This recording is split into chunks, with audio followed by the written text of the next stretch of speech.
purpose of this video is to describe how to replace the right-hand sliding door motor on a 2007 Honda Odyssey.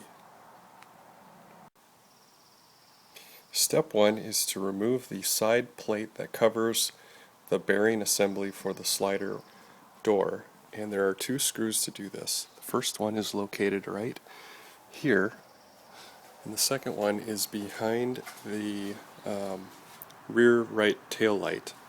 So you can take the tail light off using two screws right here and here.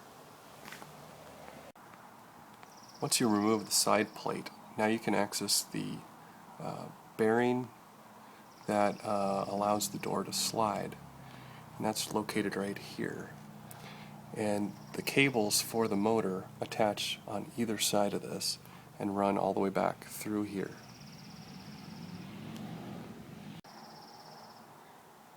Next, you're going to take off this interior panel that covers where the motor is housed. And that's going to be this entire area from here down to the carpet. And to remove that, there's a series of plastic inserts that hold the panel in place, and you're going to have to manually pull those off. There are a couple of nuts that you'll unscrew. So there's one here, and there's one down below here. So once you lift up the rear seats, that other nut is going to be right here, and you're going to have to pull this entire panel off in order to get the side panel off.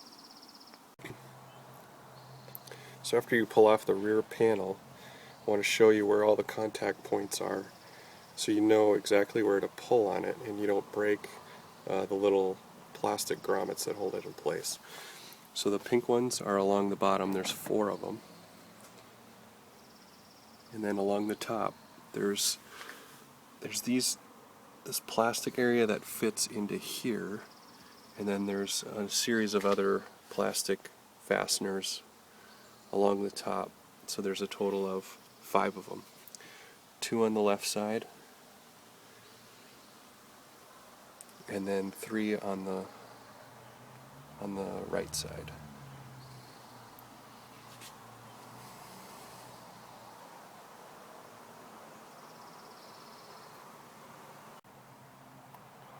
So before you can get the full panel off, you got to undo this seatbelt bolt that is located right by the right slider door. So the rear seat belt by the window has a little plate that covers the area where you can get the belt through. So there's got this space right here. It's usually covered with this plate. You just pop that plate off and you can pull the seat belt out. Also in the rear seat belt, on the base, there is this little cover here that covers the joint for the rear seat. So that just comes right off. You can see there's a couple attach points that hold it in place. Once you get the seat belts cleared, you're going to want to take off this plate that's right in front of the slider door, the plastic, and it's held in place by a couple of grommets again, just those pressure grommets, and there are a total of 5 of them.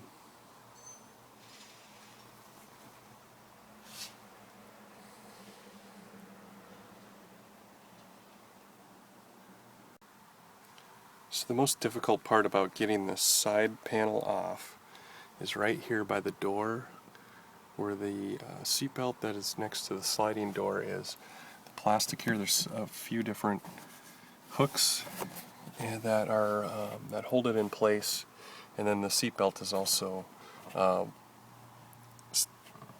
tucked in there pretty tightly, and there's only a small area that you can pull the seatbelt out through. So I'll show you that in a second. So once you wiggle it out of there, you got to pull back on this top part to really loosen it up.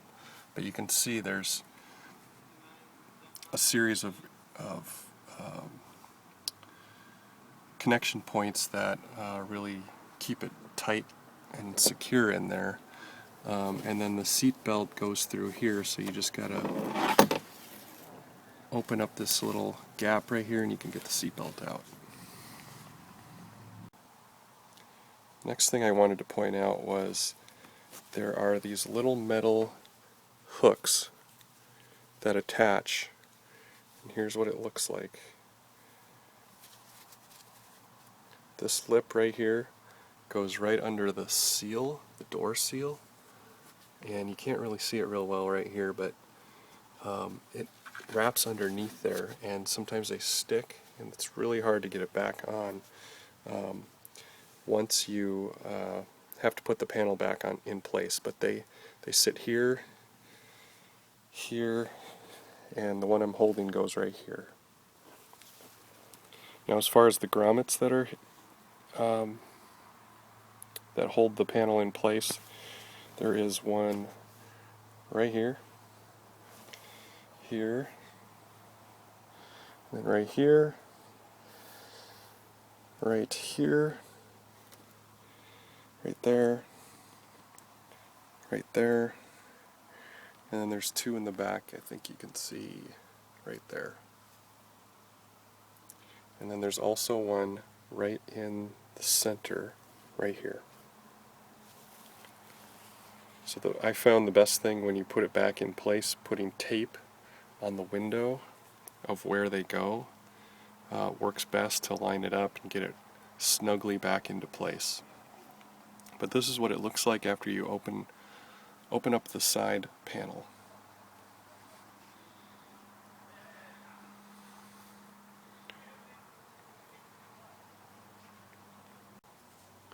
Here again is the panel removed, so you can really get a good view of what it looks like on the inside, and you can see where those attachment points are in the white circular grommets. Those are those attachment points.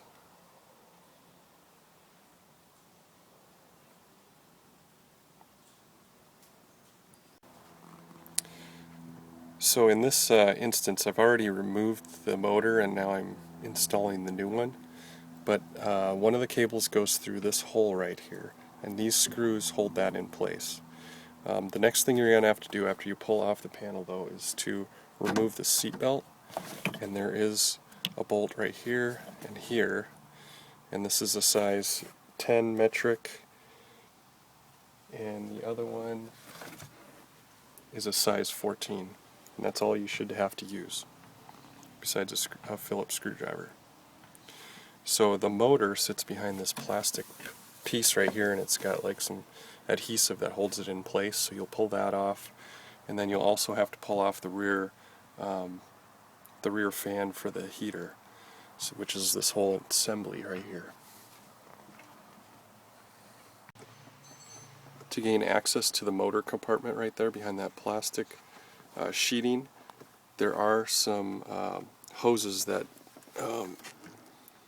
are used for heating and cooling of the environmental system, and you'll have to remove this bolt right here to allow for some wiggle room of those pipes that run along here in order to gain access.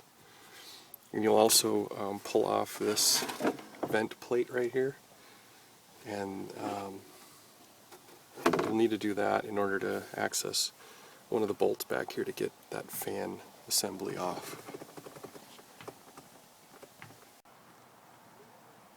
So to remove the heater motor fan in the rear, there are a couple bolts that you'll take off. There's one up here, so that's near the top, and then the other one is down here. And to get at this and get it all out, it's best if you take out this electronic control module, and there's a bolt right up here and one down below.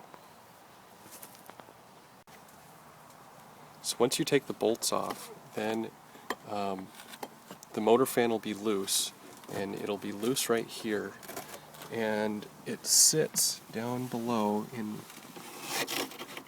right down here. That holds it kind of in place, and if you can lift it up and pull the motor out that way.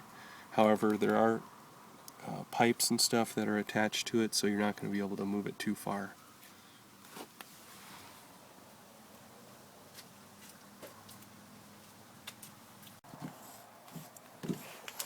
So once you have the motor fan removed from its attachment points and kind of pulled out, next you need to pull this plastic piece back in order to get to, this is where the one of the cable orifices is, and you'll have to get a wrench in there and undo those bolts. So once you have the motor fan removed and access to this rear hole, so where we pulled the cable assembly out of, you're going to want to take out this control module, and because that's the only way you can get the motor back in there. The motor sits back inside this frame assembly. And you're also going to want to have to remove the speaker so you can get access to fishing the cable through.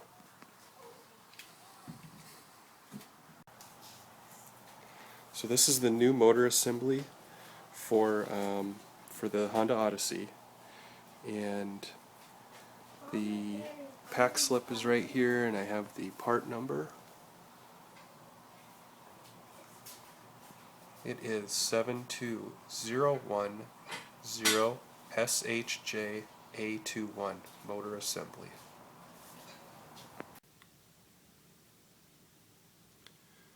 So this is inside the sliding door motor actuator, and the thing I wanted to point out were these tabs that you will see when you get the new motor. You have to release the tension. So when it comes, it'll come looking like this.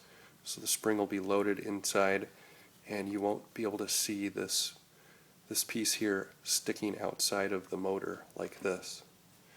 So after you get it installed, then you'll lock it down, and this is how you'll see it once the tension's been released.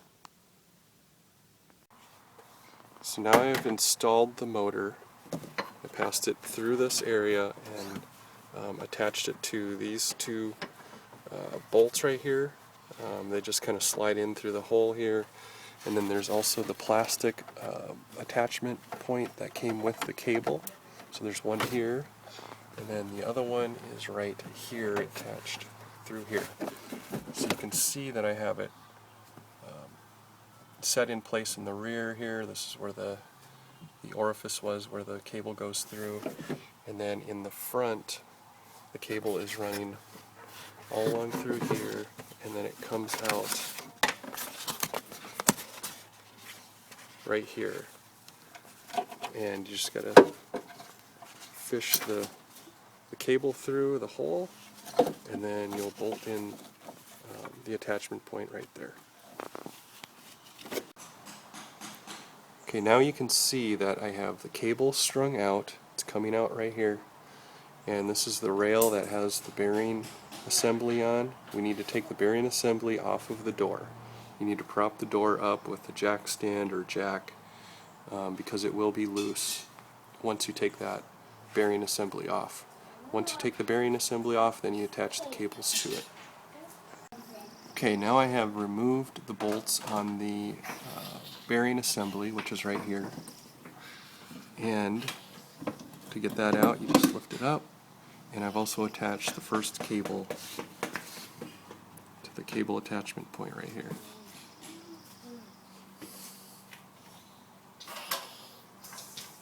So you can see it just moves in like that. That's how you attach it. Now I'll attach the other one and then put it back into place. So once you get the cables put back together and the bearing assembly reattached and rebolt it to the door, then you're going to want to make sure that the door slides properly and freely before tightening up the slack in the motor assembly.